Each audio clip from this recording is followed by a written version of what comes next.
नमस्कार, बहुत स्वागत है आपका। आप देख रहे हैं सबसे बड़ा अखाड़ा। मैं हूं आपके साथ शिल्पा तोमर। कांग्रेस का सड़कों पर यह हल्ला बोल, यह हंगामा महंगाई को लेकर नहीं है। कांग्रेस का यह विरोध प्रदर्शन बेरोजगारी को लेकर भी नहीं है। कांग्रेस सांसद जो अपनी आवाज बुलंद कर रहे हैं देश की अर्थव्यवस्था को लेकर भी नहीं है, बल्कि यह हंगामा तो, यह विरोध तो सब कुछ सोनिया गांधी को सवालों से बचाने के लिए है। सोनिया से ईडी के सवाल पर कांग्रेस ने आज जमकर हंगामा किया, बवाल काटा। अपने सबसे बड़े नेता से पूछताछ को लेकर कांग्रेस नेता और कार्यकर्ता नाराज दिखाई दिए। सोनिया गांधी से आज पहले दौर में 3 घंटे की पूछताछ हुई, फिर दूसरे दौर की पूछताछ भी अब खत्म हो गई है। कुल मिलाकर आज उनसे 6 घंटे की लंबी पूछताछ हुई। इस प्रदर्शन को लेकर कांग्रेस ने हंगामा भी खूब किया। यानी कि एक तरफ तो अंदर ईडी दफ्तर में सोनिया गांधी से पूछताछ हो रही थी नेशनल हेराल्ड मामले को लेकर, तो वहीं बाहर जबरदस्त हंगामा पूरे देश में देखने को मिला। राहुल गांधी ने कांग्रेस सांसदों और कार्यकर्ताओं के साथ विजय चौक पर प्रदर्शन किया। राहुल गांधी राष्ट्रपति से मिलना चाहते थे, उन्हें ज्ञापन देना चाहते थे, लेकिन उन्हें आगे नहीं बढ़ने दिया गया, जिसके बाद वो वहीं पर धरने पर बैठ गए। कांग्रेस नेता विजय चौक पर धरने पर बैठे। उसके बाद क्या था, एक एक करके पुलिस ने उन्हें कंट्रोल करने के लिए हिरासत में लेना शुरू किया, वहां से तितर बितर किया।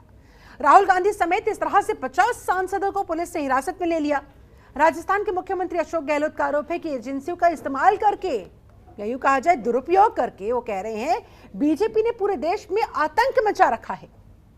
कांग्रेस का आरोप यह भी है कि बीजेपी हमेशा विपक्ष की आवाज को दबाने के लिए एजेंसियों का इस्तेमाल करती आई है, कर ही रही है। जबकि बीजेपी पलटवार में जवाब दे रही है कि गुजरात में जब तत्कालीन मुख्यमंत्री नरेंद्र मोदी से पूछताछ हुई तो बीजेपी ने कोई हंगामा नहीं किया था, कोई आगजनी नहीं की थी, जैसा कि आज नागपुर में देखने को मिला। ऐसे में एजेंसियों को कांग्रेस अपना काम करने दे, क्यों इस तरह से अनावश्यक तरीके से हंगामा किया जा रहा है। राहुल गांधी से भी जब ईडी ने पूछताछ की थी तब भी हमने देखा था कांग्रेस किस तरह से देश भर में सड़कों पर उतरी थी। हालांकि उसके बाद सब कुछ शांत हो गया था। अब सोनिया गांधी से पूछताछ हो रही है, वापस से हल्ला काटा जा रहा है। ऐसे में सवाल ये, कांग्रेस का सड़कों पर यह संग्राम जनता से जुड़े हुए मुद्दों पर कब दिखेगा? कब ये एग्रेसिवनेस कांग्रेस के कार्यकर्ताओं की, इन तमाम बड़े नेताओं की, तमाम बड़े मुख्यमंत्रियों की, मंत्रियों की महंगाई, बेरोजगारी जैसे मुद्दों पर दिखेगी? ऐसा क्यों है कि एक दिन जोरदार संग्राम और अगले दिन कांग्रेस एकदम शांत? क्यों? क्या कहता है ये दोहरा चरित्र? आज बात इसी पर। के अंदर एंट्री बंद है, पदाधिकारी तक नहीं आ सकते यहाँ पर। ये कहाँ का न्याय है? ये जो हरकतें चल रही है, अब समय आ गया है ईडी के डायरेक्टर को, सीबीआई के डायरेक्टर को, इनकम टैक्स के चेयरमैन को जाके प्रधानमंत्री जी से, अमित शाह जी से बात करनी चाहिए कि बहुत हो चुका है, पूरे देश के अंदर आतंक मचा हुआ है, हमारी एजेंसियों की जो साख है वो सब समाप्त हो रही है, देश हित में नहीं है। ये वक्त आ गया है। हर व्यक्ति डरा हुआ देश के अंदर, कब इनकम टैक्स आ जाए, कब ईडी आ जाए, कब अटैच कर दे हमारी प्रॉपर्टी को बिना कोई कारण के। 8वां दिन है, लगातार हम महंगाई पे सदन में चर्चा करना चाहते रहे, नहीं हो रही। उसके बदले में हमारी आवाज बंद करने के लिए, सोनिया गांधी को अपमानित करने के लिए, प्रताड़ित करने के लिए जिसने प्रधानमंत्री पद ठुकराया है, ये प्रयास हो रहा है। तो हम अपनी महामहिम राष्ट्रपति से ये कहने के लिए जा रहे हैं कि हमारी आवाज सुनी जाए, महंगाई रोकी जाए, जीएसटी का बड़ा टैक्स रोका जाए, ये जो सारी एजेंसीज का दुरुपयोग रोका जाए। अब उसके बाद भी अगर आप नहीं सुनते हो तो ये तो तानाशाही में होता है। नेशनल हेराल्ड का इशू है। नेशनल हेराल्ड को एक हिस्ट्री है देश के स्वतंत्रता संग्राम की। पंडित नेहरू जी ने बनाया था ये संस्था। उस बचाने के लिए इस संस्था को कांग्रेस पार्टी या गांधी परिवार ने अगर कुछ प्रयत्न किए होंगे तो मुझे लगता है हम सभी ने उसमें योगदान देना चाहिए। सोनिया जी की तबीयत और उनकी एज, उम्र 75 से ज़्यादा है। मुझे लगता है कि ईडी का अफसर उनके घर जाकर उनका स्टेटमेंट ले सकता था, लेकिन उनको बुलाया है, प्रताड़ित किया है, ये ठीक नहीं है। सर, आखिरी सवाल, जब वहाँ गुजरात में थे, चीफ मिनिस्टर थे, होम मिनिस्टर थे, उनको घंटों घंटों आप मुंबई जाके वहाँ जब पूछताछ किए, गुजरात हाईकोर्ट पर आपका भरोसा नहीं था, कानून पर भरोसा नहीं था, फिर भी क्या निकला? आज बरी होकर वो लोग आ गए। आपको अगर विश्वास है कानून व्यवस्था पर, आइए, जब पूछताछ हो रही उत्तर दीजिए। आप क्या सबके ऊपर समझते हैं आपको? वो दिन गया है, अब जमाना बदल गया ना।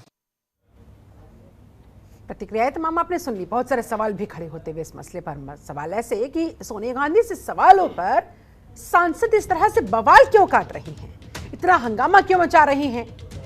नेशनल हेराल्ड को लेकर क्या कांग्रेस को परेशान किया जा रहा है?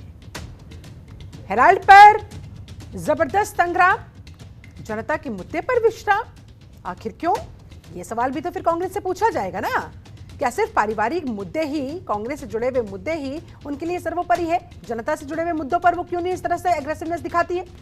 महंगाई बेरोजगारी पर कब सड़कों पर उतरेगी कांग्रेस की पूरी पार्टी, पूरी ब्रिगेड?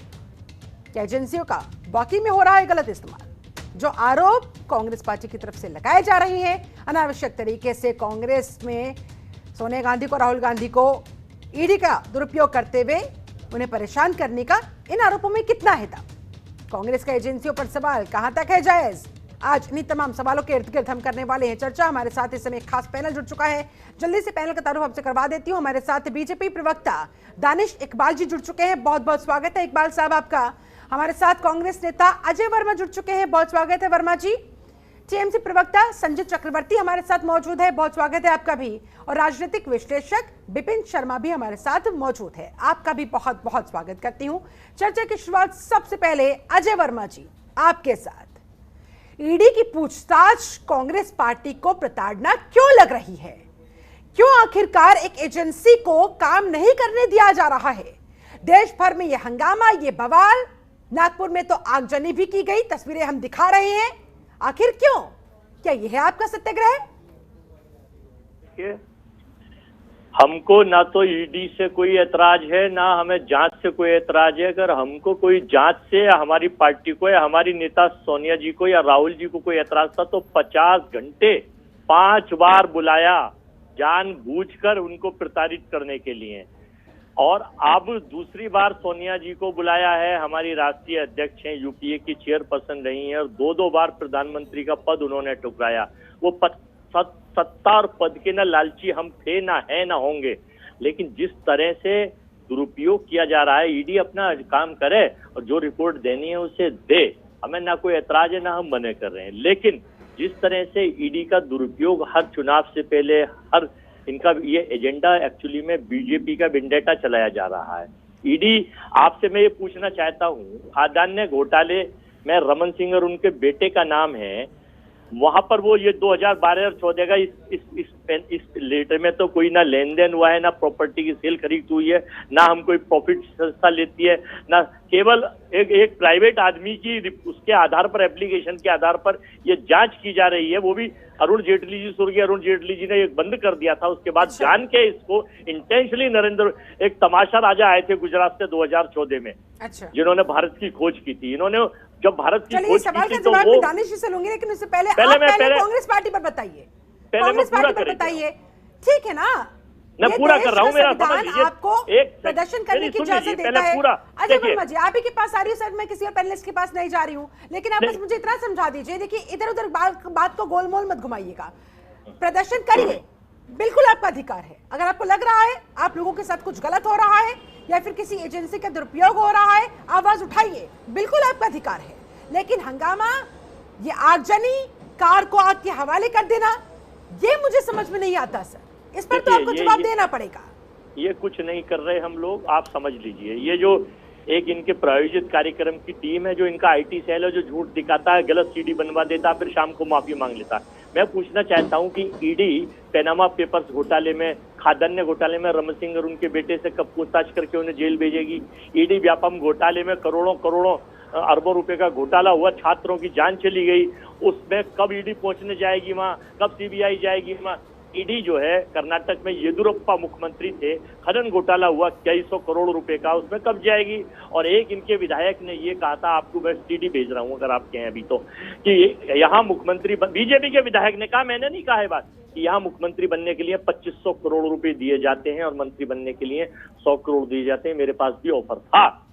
तो क्या ईडी उनसे पूछना नहीं चाहेगी? क्या इनकम टैक्स मानी जाएंगी? अरे क्या ठीक सीबीआई है ना मानी सर, जाएंगी? मैंने यही तो कहा, इन पर मैं दानिश जी से जवाब लूंगी। हाँ, ईडी तो मैं पूरा तो कर दूं, मैं पूरा कर रहा हूँ, फाइनल अपना मैं बता। बाकी में दुरुपयोग हो रहा है, जल्दी से सर। देखिए, लेकिन जरा अब नेशनल हेराल्ड पर भी मैं दो फाइनल लाइनें कर रहा हूँ, बोल फिर आप दीजिए। इनसे पूछ लीजिए। देखिए, तो मैं फाइनली ये कहना चाहता हूँ कि ईडी जब चुनाव होते हैं तो बंगाल पहुंच जाती है, ईडी जब चुनाव होते हैं तो उत्तर प्रदेश में अभी 200 करोड़ रुपए एक व्यापारी का पकड़ा गया था, मसाले वाला, उसका नाम लगा दिया, वो गलती से पहुंच गए, उधर जाना था उधर।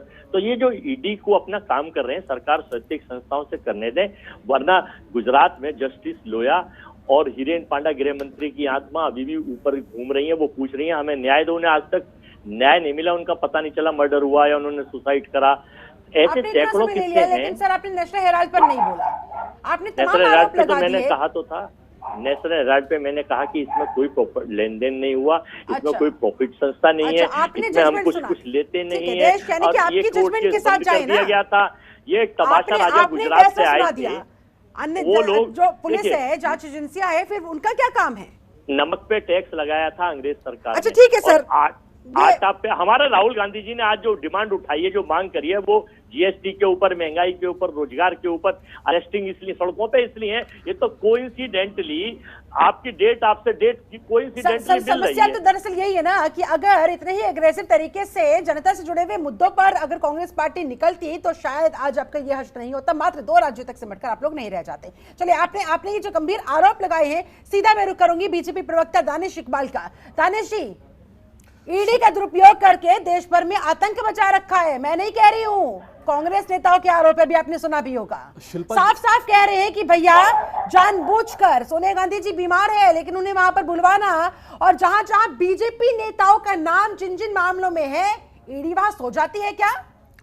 शिल्पा जी, कांग्रेस के और विपक्ष के नेता आप लोगों को दिखाई देते हैं क्या? जी शिल्पा जी, देखिए, ये जो नेशनल हेराल्ड का विषय आया, ये 1 नवंबर 2012 को आया और तत्कालीन यूपीए सरकार के समय में आया। इसमें किसी भी संवैधानिक संस्था का कोई इनिशिएशन नहीं है, ना किसी सरकार का इनिशिएशन है, जबकि ये हाई कोर्ट के आदेश के बाद जो है इस विषय को सामने लाया गया और हाई कोर्ट के आदेश के बाद ही इस पर कार्रवाई हुई और हाई कोर्ट के आदेश के बाद ही दोनों माँ बेटा आज बेल पे बाहर हैं। एक बात तो बहुत स्पष्ट है कि इसमें भारतीय जनता पार्टी या उसके सरकार के अंतर्गत आने वाले किसी प्रकार का कोई भूमिका नहीं है, ना किसी संस्था का, ना किसी ईडी का और ना सीबीआई का। एक बात। दूसरी बात, देखिए, जिस प्रकार से आज इन लोग आरोप लगा रहे हैं कि ईडी का गलत इस्तेमाल किया जा रहा है। अब बताइए कि पश्चिम बंगाल के अंदर अगर 20 करोड़ रुपए कैश निकलते हैं वहां के शिक्षा मंत्री के करीबी के घर से, तो इसमें भारतीय जनता पार्टी का क्या कसूर है? क्या उस संवैधानिक संस्था जो ईडी है, सीबीआई है, वो कार्रवाई नहीं करेगी? आप चाहते हैं कि उनको छोड़ दिया जाए?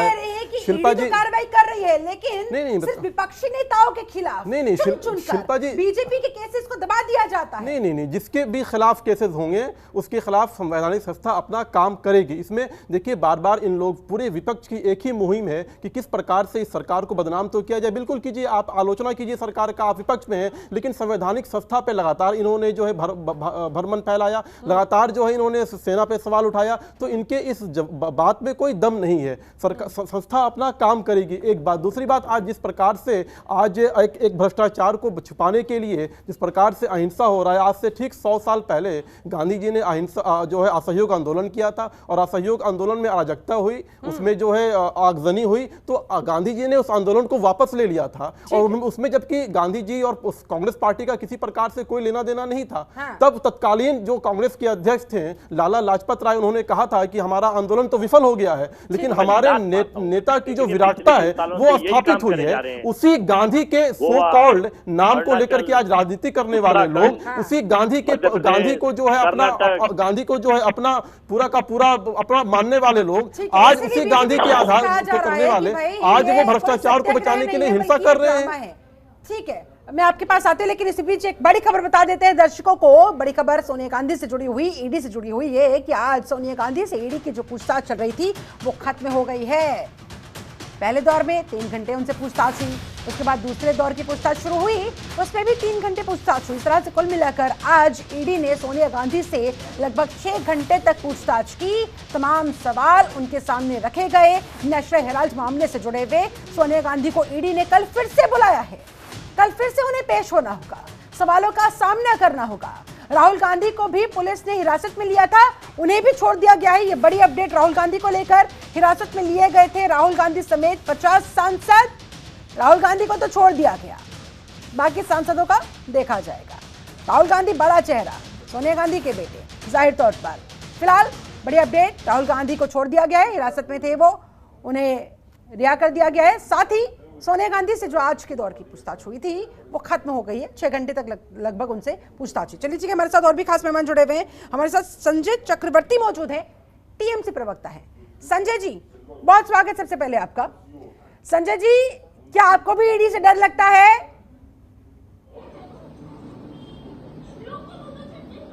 नहीं, कितना डर अपना काम है, ईडी अपना काम कर रही है, क्या फर्क पड़ता है?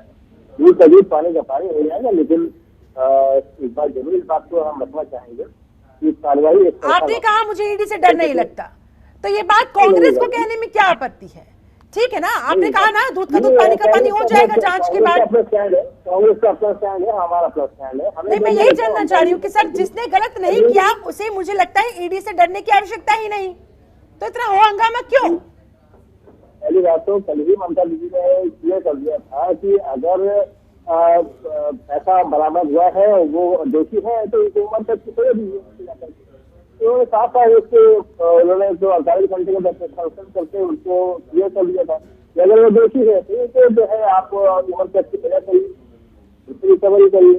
तो हमारे पास हम इस चीज को लेकर के कभी कतई नहीं करते, लेकिन इसमें एक बात यदि करेंगे, कार्रवाई इस तरह से होनी चाहिए।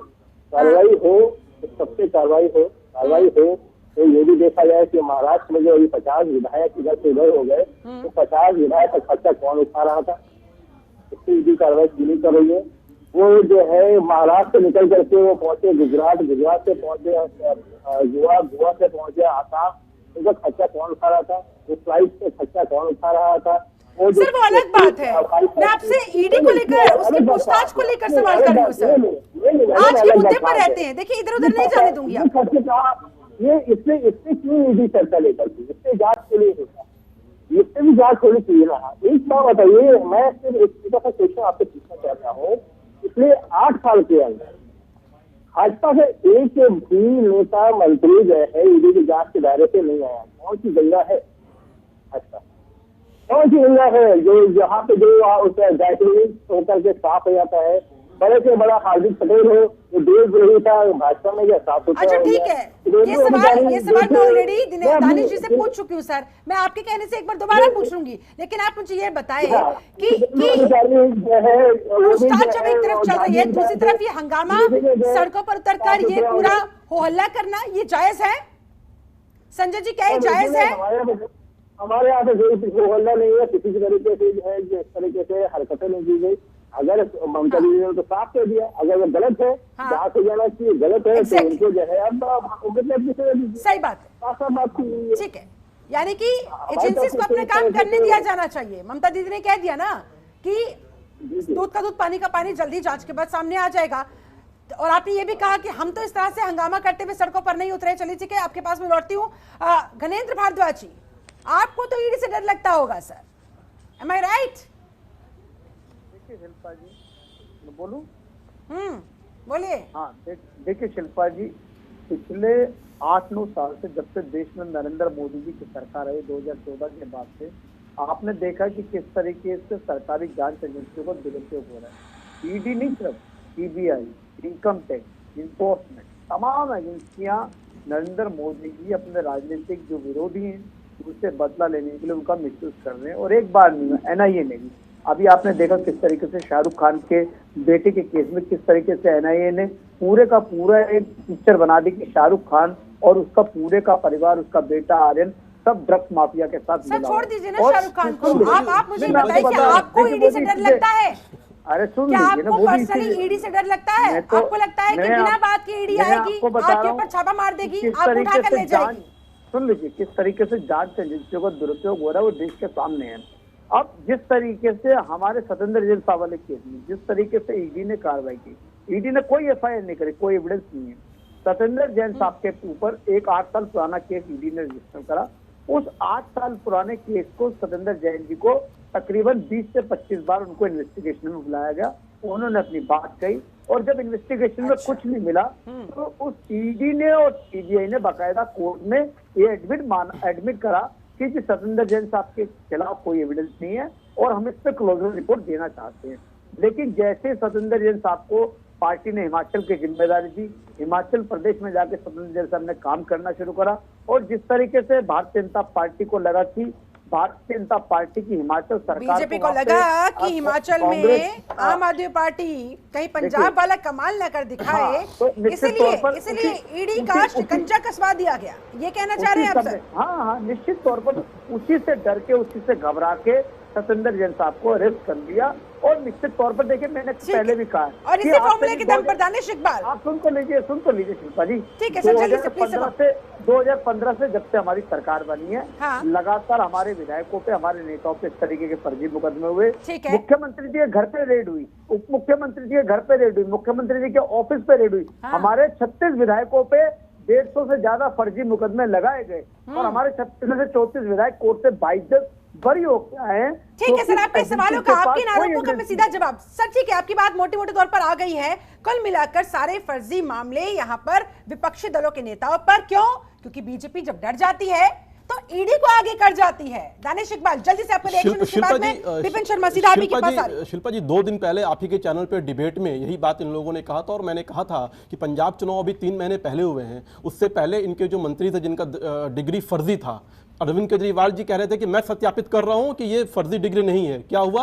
कोर्ट ने उसे फर्जी साबित किया, वो जेल में है। सीडी कांड हुआ था पंजाब चुनाव से कितने दिन पहले हुआ था? क्या वो पंजाब चुनाव का कारण था? वो जेल में क्यों गए? उसके बाद इनके एक मंत्री थे असीम खान, उन्होंने 6 लाख रुपया बिल्डर से लेते हुए जो है जेल में गए, करप्शन किया। सतेंद्र जैन, क्या पंजाब चुनाव से पहले उन पे कार्रवाई चल रही है?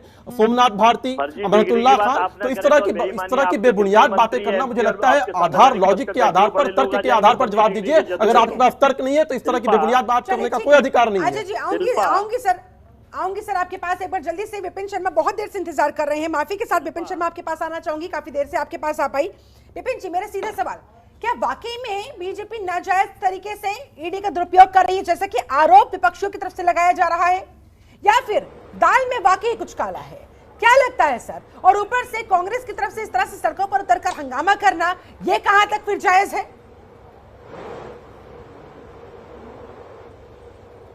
देखिए, मैं बड़े संतुलित होकर बोलूंगा, मैंने ध्यानपूर्वक इन सारे प्रवक्ताओं को सुना मैंने जी। यहाँ पर दोनों बातें हैं यहाँ पर कि एक तरफ जांच होनी भी आवश्यक है, क्योंकि ये सिर्फ अंग्रेजी का एक शब्द हम इस्तेमाल कर ले, वेंडेटा, बदले की भावना, तो वो गले आम आदमी के नहीं उतरेगी। क्योंकि क्या ये ईडी का जो गठन हुआ है या ईडी जो ये संस्था है, किस लिए है? सिर्फ एक आम आदमी के लिए कि आम आदमी पे कार्रवाई हो। लेकिन सिक्के का दूसरा पहलू भी है कि यहाँ पर अगर सब पे कार्रवाई हो रही है तो क्या कारण है? देखिए, कुछ ना कुछ तो प्रमाण मिले हैं। अगर नोटों के बंडल वहां पर मिलते हैं पश्चिम बंगाल में, तो आप उसको सरे से खारिज नहीं कर सकते। उस बात को, प्रत्यक्ष को प्रमाण की आवश्यकता नहीं है।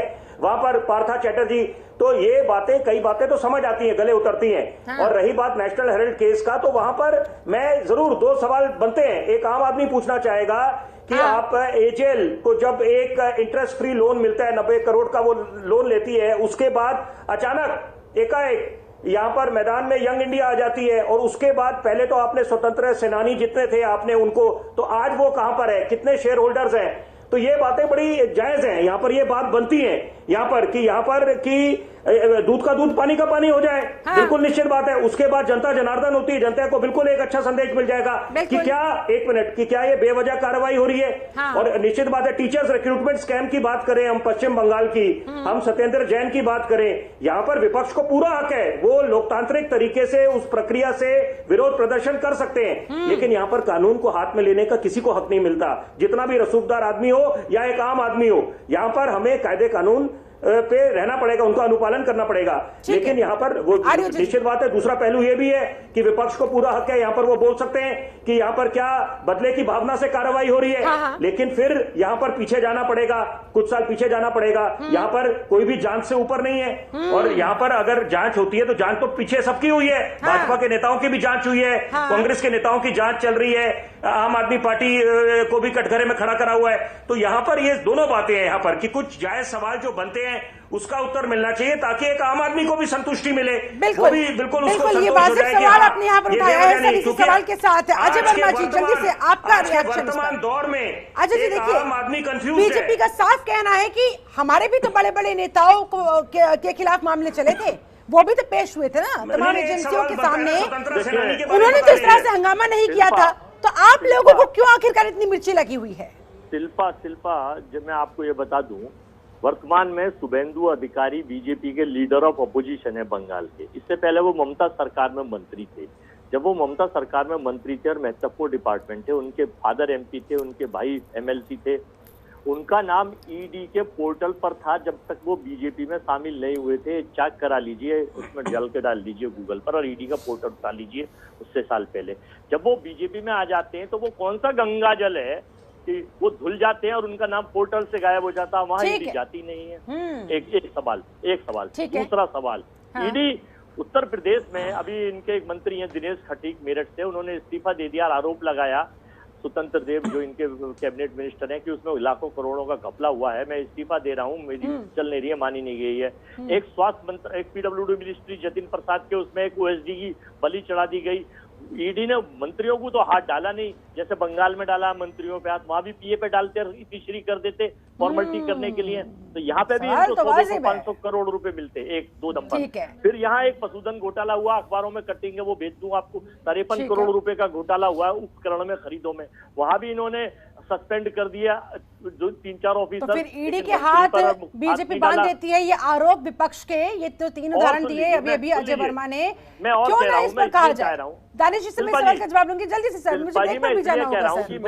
मैं फिर चला जाऊंगा, मुझे 7:30 बजे, जल्दी बोलिए, थोड़ा सा सुन लीजिए, मैं 7:30 बजे फिर चला जाऊंगा, मेरी दूसरा जगह कुछ है इसलिए मैं माफी चाहते हुए सबसे उठ लूंगा। मेरा तीसरा सवाल ये है हिंदुस्तान के लोगों के सामने और भारत के 136 करोड़ लोग, और वो उनको तो छोड़ दिए जो बीजेपी का मुखौटा चेहरा, बीजी के रूप में नकली पत्रकार, बीजेपी के साथी के रूप में वो उनकी इच्छाएं बैठ जाते हैं बहुत सारे लोग, मुझे नहीं पता, लेकिन उनकी भाषा शैली से ये लगता है कि केवल सरकार का एजेंडा चलाना, सरकार के ऊपर जीएसटी, देखिए महंगाई पर नहीं, जीएसटी पे नहीं, रोजगार पे नहीं, जीडीपी पे नहीं, आज क्या हालात हो रहे हैं इन पे करना सवाल पूछेंगे राहुल गांधी। इसीलिए तो आप लोगों को किसने रोका है? राहुल गांधी को किसने रोका है इन मुद्दों को लेकर सड़कों पर उतरे? जितने जबरदस्त तरीके से, एग्रेसिव तरीके से सर ये प्रदर्शन आज ईडी की पूछताछ को लेकर हुआ, उतने एग्रेसिव तरीके से अगर महंगाई और बेरोजगारी पर हो हम नहीं दिखाएंगे, अगर ना दिखाए तो सवाल उठाइएगा। एक मिनट, एनआईए देखिए बीच में बात ना करें, election commission, ED, CBI, income tax, Vipin ji जल्दी बोलिए, जल्दी सर 10 सेकंड आपके पास। ये कहाँ तक न्यायप्रिय न्याय? अरे अजय जी से मैंने, अजय एक मिनट जी, अरे वर्मा जी सुन लीजिए, दूसरों की बात भी सुन लीजिए, पूरा होने दीजिए, सबकी चर्चा के बीच में बोलना शुरू कर देते हैं। मैं आप राजा आदमी, पहले आपकी तो बात ही नहीं खत्म हो रही। अरे भाई आप चर्चा में नहीं है ना, पहले दूसरों का भी सुन लीजिए। आपने सुवेंदु अधिकारी का, बोला, बिल्कुल सही बोला। अरे आपके साथ खड़े हैं, ठीक है, अरे आपने बोला, अरे सुन तो लो मेरे भाई, सुन तो लो, दूसरे की भी बात सुन लो, लोकतंत्र हमारे को भी रहने दो ना। मैं आपसे सवाल पूछ रहा हूं, आपने बोला शुभेंदु अधिकारी के बारे में, मैं आपके साथ खड़ा हूं, इत्तेफाक रखता हूं, आपने अच्छी बात बोली, बात दुरुस्त है कि अगर भाजपा में शामिल हो जाते हैं तो क्या सारे दाग सफाई हो जाती है, लेकिन यहां पर मैंने आपसे सवाल पूछा, आप उसका उत्तर तो दे दीजिए। आप बात को दूसरी तरफ ले जाते हैं, आप पत्रकारों तक पहुंच जाते हैं, हमेशा हर चर्चा में आप पत्रकारों पे आप कटाक्ष करते हैं। खैर मुझे उससे एतराज नहीं है, आपको हक है पूरा बोले, लेकिन मेरा एक जायज सवाल तो उत्तर दे दीजिए। स्वतंत्र सेनानी जो आपने शामिल करे, जब एजेएल का गठन हुआ वहां पर, उसके बारे में उत्तर दीजिए। दे रहा हूं, सुन तो लीजिए, उनका स्टेटस क्या है? देखिए जी बोलिए, आप उधर वो बात करिए ना। विपिन जी आप ज्ञानी आदमी हैं, इस संस्था में ना तो कोई प्रॉफिट लिया गया, ना कोई लेन देन हुआ, ना प्रॉपर्टी सेल परचेज हुई, ना इसमें हो सकती है सिवाय प्रोपेगेंडा विड्डकता एजेंडा चलाना। सब लोग हैं, सुरक्षित है, प्रॉपर्टी जहाँ है, जहाँ की जहाँ है, नाम रखने पानी खुद ब खुद जांच में हो ही जाएगा। मुझे यहाँ पर रुकना होगा बहुत छोटे से ब्रेक के लिए। आप सभी खास मेहमान मेरे साथ बने रहे, मेरी मजबूरी है, मुझे रुकना है बहुत छोटे से ब्रेक के लिए। ब्रेक के बाद लौटेंगे, चर्चा को आगे बढ़ाएंगे, करेंगे यही जानने की कोशिश कि आखिरकार फिर इत्मीनान क्यों नहीं है, इंतजार क्यों नहीं है, इस तरह से ईडी पर प्रदर्शन करते हुए, हंगामा करते हुए अनावश्यक तरीके से दबाव बनाने की कोशिश क्यों? और तमाम आरोप तो आप लगा रहे हैं, लेकिन जो ईडी के पास सबूत है उन पर आप बात नहीं करना चाहते हैं, जिसके आधार पर ये पूरी रिपोर्ट तैयार की जा रही है, पूरी जांच आगे बढ़ रही है, उन्हें आप अवॉइड कर जाते हैं। फिलहाल छोटे से ब्रेक का, लौटते हैं, बोल चल चर्चा को बढ़ाएंगे यहीं से आगे। ब्रेक के बाद बहुत स्वागत है आपका। आज अखाड़े में चर्चा हो रही है कांग्रेस के हंगामे पर। सोनिया गांधी से ईडी ने पूछताछ किया कि तमाम कांग्रेसी सड़कों पर उतरकर बवाल काटने लगे। नागपुर में तो कुछ गाड़ियों को आग के हवाले कर दिया गया, आगजनी की गई, जिसे सत्याग्रह कांग्रेस बता रही है। बीजेपी उसे ड्रामा करार दे रही है। बहुत सारे सवाल जिनके जवाब खोजने की कर रहे हैं कोशिश। सोनिया से सवाल पर सांसद क्यों कर रहे हैं इस तरह से सड़कों पर उतरकर बवाल? नशा हेराल्ड को लेकर कांग्रेस क्यों है परेशान? हेराल्ड पर संग्राम, जनता के मुद्दे पर क्यों है विश्राम? महंगाई बेरोजगारी पर कब सड़क पर उतरेंगे कांग्रेसी सांसद? क्या एजेंसियों का वाकई में हो रहा है गलत इस्तेमाल? कांग्रेस का एजेंसियों पर सवाल कहां तक है जायजा? आज इन्हीं तमाम सवालों के इर्द गिर्द हम कर रहे हैं चर्चा। हमारे साथ एक खास पैनल लगातार जुड़ा हुआ है। बीजेपी प्रवक्ता दानिश इकबाल साहब लगातार हमारे साथ मौजूद है। दानिश जी, सीधा सवाल, बार बार आप पर यही आरोप, आपकी पार्टी पर यही आरोप कि भाई ईडी का दुरुपयोग आप लोग करते हैं। जो नेतागण विपक्षी दलों को छोड़कर आपके यहां पर आ जाते हैं, उनकी सारी फाइल्स बंद हो जाती है, उनकी जबान खुद ब खुद कंट्रोल में आ जाती है। ऐसा कौन सा शुद्धिकरण आपके यहां पर होता है कि पाक साफ हो जाते हैं? ईडी उनकी तरफ देखती ही नहीं है और तमाम विपक्षी नेताओं को लामबंद कर देती है। शिल्पा जी, देखिए, इस देश का न्यायिक व्यवस्था और जो संविधान है इतना मजबूत है कि कोई भी चाह करके किसी दोषी को बचा नहीं सकता है। और अगर जहाँ तक किसी का नेता का विषय है जो भारतीय जनता पार्टी में है, तो किसी को क्लीन चिट नहीं दी गई है, प्रोसेस चल रहा है। और अगर किसी व्यक्ति की जांच सोनिया गांधी से पहले नहीं हुई है और सोनिया गांधी की जांच अभी हो रही है, तो क्या सोनिया गांधी की जांच नहीं होनी चाहिए कि फलाने व्यक्ति की जांच अभी शुरू नहीं हुई है या उनकी जांच की अभी जो है अंतिम रिपोर्ट नहीं दी गई है? आप कोर्ट जाइए। आपको अगर लगता है कि वहां पे जो है ईडी या कोई भी संस्था काम नहीं कर रहा है, आप न्यायिक व्यवस्था पे जा सकते हैं, आप कोर्ट जाइए, कोर्ट जाके अपनी बात रख सकते हैं। और देखिए, ये भी जो सोनिया गांधी का जो नेशनल हेराल्ड का विषय है, ये भी कोर्ट के आदेश के बाद ही ये जो विषय है जांच इस पे चल रही है। तो इस तरह से मुझे लगता है कि इस तरह की बातें करना बेबुनियाद बातें हैं, आरोप लगाना बेबुनियाद आरोप है। देखिए, ये 1937 में एसोसिएट जर्नल लिमिटेड के तौर पर जवाहरलाल नेहरू ने इसकी शुरुआत की थी और इसमें शिल्पा जी 5000 फ्रीडम फाइटर ने अपना आर्थिक योगदान दिया था ताकि वो 3 पेपर चालू स्टार्ट करने के लिए, जिसमें नेशनल हेराल्ड जो इंग्लिश में थी, नवजीवन जो हिंदी में थी और कौमी आवाज जो उर्दू में थी, जो आज़ादी की, जो स्वतंत्रता की मजबूत आवाज बन सकती थी। उसके बाद ये 70 के दशक आते आते जो है इसके अंदर जो है पैसे की कमी होने लगी। 80 के बाद जो है इसके अंदर इसके अंदर 90 लाख रुपए का लोन हो गया। फिर उसके बाद से आप देखिए शिल्पा जी, उस ओएसडी के खिलाफ क्यों नहीं दिखाई? नहीं, शिल्पा जी, अगर किसी नेता नहीं शिल्पा जी, अगर किसी मंत्री का ओएसडी पे कोई आरोप लगता है, मंत्री ने तत्काल प्रभाव से उस ओएसडी को हटा दिया गया है, जांच चल रही है। और जो बार बार खटीक जी के बारे में कहा जा रहा है कि उन्होंने जो पत्र लिखा है, क्या पत्र लिखा है, किसको लिखा है, जो लोग बता रहे हैं उन्हीं को मालूम होगा, लेकिन जो पत्र है उस पत्र में यह कहा गया है कि अफसर सुनवाई नहीं करते हैं। ये नहीं कहा गया कि योगी आदित्यनाथ की सरकार में भ्रष्टाचार हो रहा है, योगी आदित्यनाथ भ्रष्टाचारी हैं या मंत्री भ्रष्टाचारी। उसमें यह कहा गया था कि जो अधिकारी हैं वो सुनवाई नहीं कर पा रहे हैं। तो इस तरह की बातें थी। इस तरह से मुझे लगता है कि बेबुनियाद आरोप नहीं लगाना चाहिए। नेशनल आरोप, बिल्कुल शिल्पा जी, नेशनल हेराल्ड जो है बिल्कुल क्रिस्टल की तरह साफ है। आपने एक यंग इंडिया कंपनी बनाते हैं, उसमें 38% के राहुल गांधी शेयर होल्डर होते हैं, 38% के शेयर होल्डर उसके अंदर सोनिया गांधी होती है, बाकी प्रतिशत की आपने बात सुनी होगी, वो तो कह रहे हैं कि भाई हमारे बहुत सारे नेताओं को पहले उठा लिया गया, उसके बाद फिर उनके खिलाफ कुछ नहीं मिला। ये क्या दर्शाता है? क्या ये एजेंसीज का दुरुपयोग नहीं दिखा रहा? शिल्पा जी, आप संयम रखिए ना। ये विषय कोर्ट का है, ये कोर्ट तय करेगा कि कौन दोषी है और कौन दोषी नहीं है। लेकिन जो प्राथमिक दृष्टि में जो सामने चीजें समझ में आ रही है, उसे तो हमें रखने का अधिकार है, उसके बारे में तो हमें बोलने का अधिकार है। हमें बोलने तो दीजिए कि वो क्या विषय है। क्यों 50 लाख रुपया दे करके, शिल्पा जी, क्यों 50 लाख रुपए दे करके यंग इंडिया कंपनी के माध्यम से 5000 करोड़ की संपत्ति जो फ्रीडम फाइटर के आर्थिक योगदान से बनाई गई थी, उसको हड़पने का काम कांग्रेस पार्टी ने किया है। ठीक है विपिन जी, आप कुछ कहना चाह रहे हैं जल्दी से, उसके बाद धर्मेंद्र भारद्वाज जी, मैं आप ही के पास आ रही जल्दी। विपिन जी, आपका कमेंट। वही बात मैंने उठाई, वही मैंने मुद्दा उठाया कि आप एक तरफ फ्रीडम फाइटर्स की बात करते हैं, स्वतंत्रता सेनानी जितने हैं, तो वो कितने शेयर होल्डर्स हैं, पहली बात। और दूसरी बात, यहाँ पर जो इंटरेस्ट जो वापस नहीं करा गया, जब 90 करोड़ का इंटरेस्ट लिया उसको वापस नहीं करा गया और एकाएक यंग इंडिया मैदान में आ जाती है और वहां पर वो एक्वायर कर जाती है वो सारी चीजें, उसके जो शेयर्स हैं, और सबसे बड़ी बात है प्रॉपर्टीज ले जाती है एचएएल की। तो यहाँ ये तो इसमें सफाई बनती है। इसमें इसी के लिए ये पूछताछ के लिए बुलाया जा रहा है, तो पीछे ताकि दूध का दूध पानी का पानी हो जाए। और अगर यहाँ पर इसमें कोई किसी की कोई गलती नहीं हुई है यहाँ पर, तो अच्छा जनता को एक संदेश जाएगा कि बाकी में जो ईडी अपनी जांच करती है वो वेंडेटा बदले की भावना से करती है। उल्टा फिर वो बीजेपी के लिए ही मुसीबत हो जाएगी ना गले की, तो कम से कम इतना इत्मीनान तो करना होगा। गणेंद्र भारद्वाज, सही कहा, होने दीजिए ना गणेंद्र जी, सही कहा, एजेंसीज को अपना काम करने देते हैं। अगर देखिए आपके नेतागण अगर पाक साफ हुए, पता नहीं मेरी आवाज अब तक पहुंच रही है कि नहीं पहुंच रही है, आपका रिएक्शन नहीं आ रहा है सर। हाँ, अगर आपके नेतागण, आपके मंत्रीगण अगर पाक साफ हुए तो देखिए ना, ये तो फिर ईडी की उल्टा फजीयत हो जाएगी ना, बीजेपी की उल्टा फजीयत हो जाएगी, और जो आरोप आप लोग लगा रहे हैं वो खुद ब खुद साबित हो जाएंगे, तो इंतजार नहीं करेंगे। शिल्पा जी, एक आंकड़ा बताऊं आपको, ईडी की कन्विक्शन रेट कितनी है पता है आपको? ईडी की कन्विक्शन रेट है 0.4%।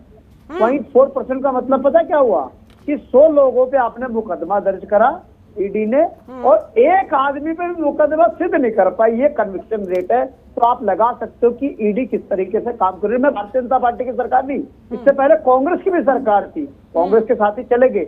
ईडी का मिसयूज, सीबीआई का मिसयूज, इनकम टैक्स का मिसयूज पहले कांग्रेस करती थी, भारतीय जनता पार्टी कर रही है। अब कांग्रेस से आ रही है तो इसलिए कांग्रेस को दर्द हो रहा है। और मैं नहीं कह रहा, बाकायदा सुप्रीम कोर्ट के चीफ जस्टिस ने कहा था कि सीबीआई जो है सरकार का तोता बन के काम करे। मैंने नहीं कहा, उस टाइम के सीबीआई के चीफ जस्टिस के लिए ये स्टेटमेंट थी। तो सीबीआई, ईडी, इनकम टैक्स, इनका दुरुपयोग पहले कांग्रेस करती थी, भारतीय जनता पार्टी कर रही है।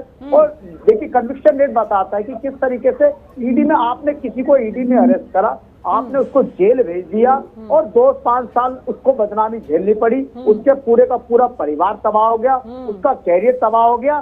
6 साल बाद कोर्ट कहती है कि जी आपके ऊपर जो आरोप थे वो बेबुनियाद थे। अब उसके 6 साल और उसके कैरियर का, उसके परिवार के एक एक आंसू का जवाब कौन देगा, ये बहुत बड़ा सवाल है। और यही हो रहा है कि आप किसी को बदनाम करने के लिए ईडी क्या मुकदमा दर्ज करा देते हो, उसे अरेस्ट करा देते हो, जेल भेज देते हो, लेकिन 6-8 साल 10 साल बाद वो आदमी नाकाम साबित होता है, उसका पूरे का पूरा परिवार तबाह हो जाता है, उसकी कोई बात नहीं करेगा। ठीक है, गणेंद्र भारद्वाज जी का जो दर्द छलका अभी, क्या संजय जी क्या आपको भी यही डर सता रहा है, यही दर्द आपका भी, कि जब तक पाक साफ होकर व्यक्ति निकलता है तब तक काफी देर हो चुकी होती है, और जो चाहे कांग्रेस बैठी हो केंद्र में, चाहे बीजेपी बैठी हो केंद्र में, जिनका एजेंडा होता है वो फुलफिल तब तक हो चुका होता है? क्या यही दर्द आपका भी? उसके बाद विपिन शर्मा जी मैं आपके पास आऊं। दर्द किसी चीज का नहीं है, मैं सिंपल दर्द नहीं, दर्द सर, दर्द, क्या यही दर्द आपके सीने में भी? दर्द नहीं है किसी भी तरीके से। मैं इकबाल जी है भाजपा के जो प्रवक्ता है वो एक बात बोल रहे थे, मेलो अधिकारी बात कर रहे थे, मेलो अधिकारी के ऊपर जो केस है सेम टू सेम के ऊपर और भी वही सेम केस, ऐसा सबसे ज्यादा दिया था सुरेंद्र अधिकारी। सबसे वीडियो है, पिछले साल जैसे चुनाव खत्म हुए, ईडी गिरफ्तार करने के लिए तीनों के पास पहुंचे, तीनों एमएलए टीएमसी के पास पहुंची, लेकिन सुरेंद्र अधिकारी के पास आज तक संबंध तक नहीं पहुंचा।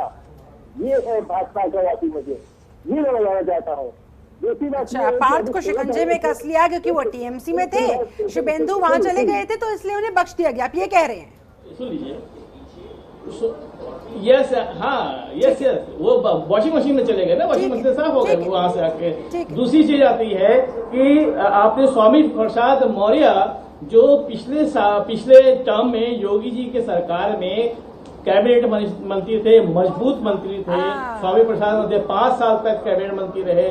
जैसे ही वो समाजवादी पार्टी में शामिल हो गए, उनके ऊपर कांटे लग गए। मतलब 15 दिन का इंतजार नहीं हुआ, कार्रवाई शुरू हो गई। तो क्यों भाई वॉशिंग मशीन से बाहर आ गए, इसलिए उसके ऊपर कार्रवाई। दूसरी बात यह है कि अभी आपने देखा होगा कि प्रयागराज में प्रधानमंत्री आवास योजना के अंतर्गत 140 मकान जो है वो मृत लोगों के नाम पे मकान था, वो पता नहीं किनको दे दिया गया, उस पर कब कार्रवाई होगी। अभी 16 तारीख को प्रधानमंत्री जी ने बुंदेलखंड एक्सप्रेस जो उद्घाटन किया था, ये 15,000 करोड़ का 20 तारीख को वो ढह गया, उस पे कब कौन सी जांच हो रही है इसके बारे में कोई नहीं पूछता, कोई नहीं बताता। ये सारी चीजें एक तरफा कार्रवाई नहीं होनी चाहिए। कार्रवाई करिए, एक तरफा कार्रवाई, बदले की कार्रवाई, आईना दिखा रहे हैं दानिश इकबाल जी, संजय जी भी घनेंद्र जी भी आपको जवाब दीजिए। शिल्पा जी, अभी जो ये ठीक है सर, आऊंगी बिपिन जी, आऊंगी। दिखना चाहिए कि ये जो 50 MLA जो बाकायदा महाराष्ट्र से जो घूम रहे थे चारों तरफ, जब तक सरकार नहीं बन गई, वो 50 MLA का खर्चा कौन उठा रहा था, इसके पीछे भी पता करना चाहिए। ये सारी चीजें सामने आनी चाहिए, जनता के सामने। ठीक है संजय जी, ये बताइए ना कि जो 20 करोड़ रुपया निकला उस पर भी तो बोलिए, उस पर भी तो बोलिए, उस पर भी तो ज्ञान दीजिए सर। आपके मंत्री के यहाँ से 20 करोड़ रुपया निकला है, उनके जो बहुत करीबी लोग हैं उस पर भी जो है टिप्पणी कीजिए, उस पर भी संज्ञान दीजिए ना। मैंने क्या बोला? नहीं, और जिस आप बुंदेलखंड एक्सप्रेसवे की बात कर रहे हैं उसके बारे में जो है स्टेटमेंट आ चुका है कि किस कारण से वहां पे क्या हुआ था और क्या चल रहा था, एक बात। और उसके बाद पूरे उत्तर प्रदेश के चुनाव में 5 साल के अंदर पूरे विपक्ष पार्टी ने एक भी आरोप वहां के मुख्यमंत्री पे नहीं लगा पाए। तो ये सत्यापित करता है विपक्ष की तरफ से कि हमारी सरकार के मुख्यमंत्री, हमारे सरकार के मंत्री ने कहीं कोई करप्शन नहीं किया है। आप बताइए शिल्पा जी, जितने भी चुनाव हुए पिछले कुछ दिनों में प्रदेश के अंदर से, आप बताइए कि एक भी बड़ा आरोप या एक भी बड़ा भ्रष्टाचार का कोई जो है हमारे ऊपर, हमारे मुख्यमंत्री के ऊपर या हमारे मंत्री के ऊपर इन्होंने लगाया हो? है ही नहीं तो लगाएंगे क्या? दल में तो आते ही पाक साफ हो ही जाते ना, उनका शुद्धिकरण हो ही जाता, यही तो दर्द है विपक्षियों का।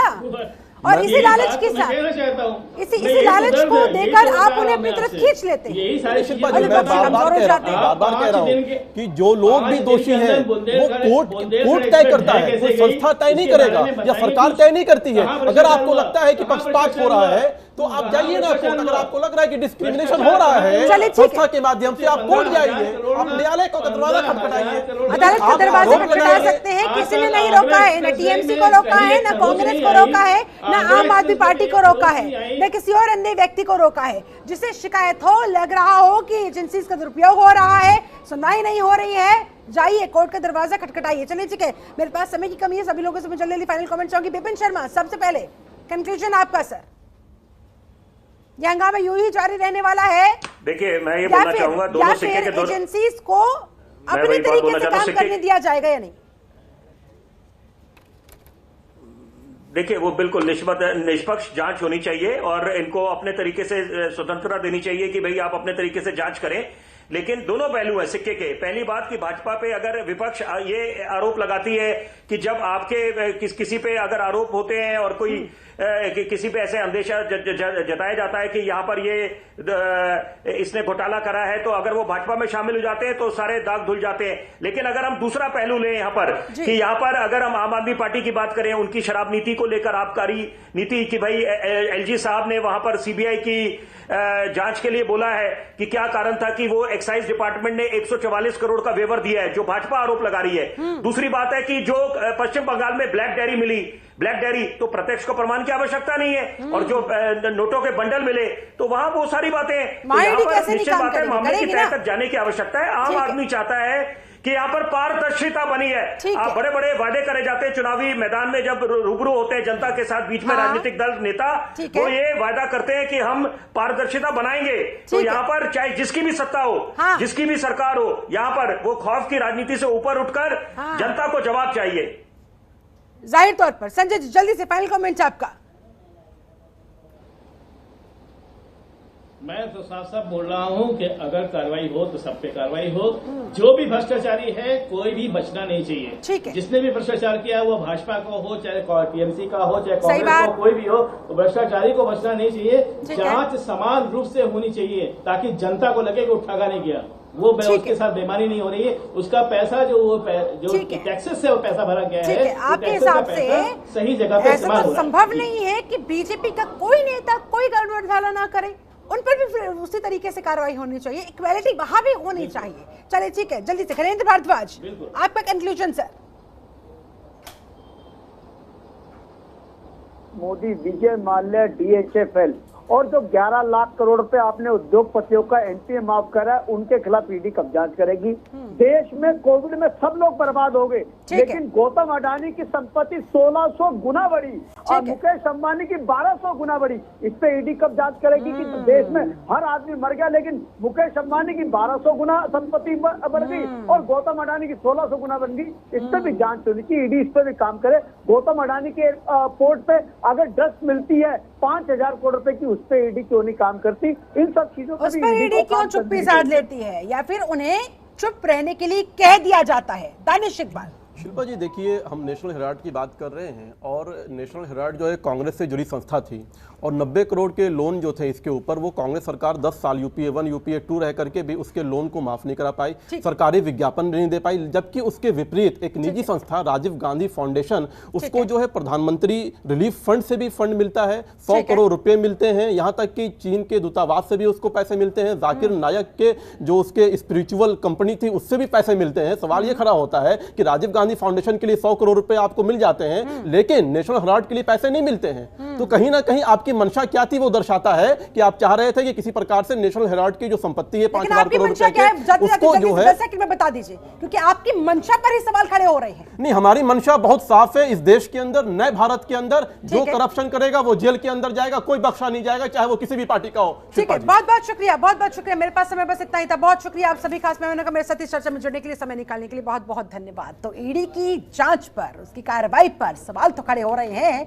लेकिन वो जो सबूत उनके पास है उस पर कोई कुछ बोलने के लिए तैयार नहीं है। टॉपिक ट्रांसफर कर दी जाती है, एक दूसरे पर उंगली उठाकर आरोप प्रत्यारोप का खेल तो खूब खेला जा रहा है, लेकिन अनावश्यक तरीके से यह हंगामा करते हुए, आगजनी करते हुए, जिसे कांग्रेस सत्याग्रह बता रही है, बीजेपी उसे ड्रामा बता रही है, हकीकत क्या है लोगों को पता नहीं लग पाता। क्यों?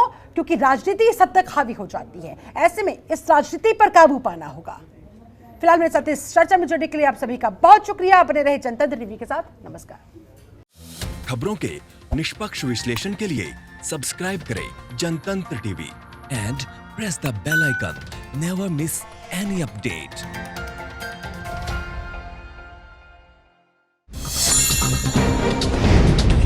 डाउनलोड कीजिए जनतंत्र टीवी ऐप को, जो कि अवेलेबल है गूगल प्ले और ऐप स्टोर पर। अधिक जानकारी के लिए अभी डाउनलोड करें।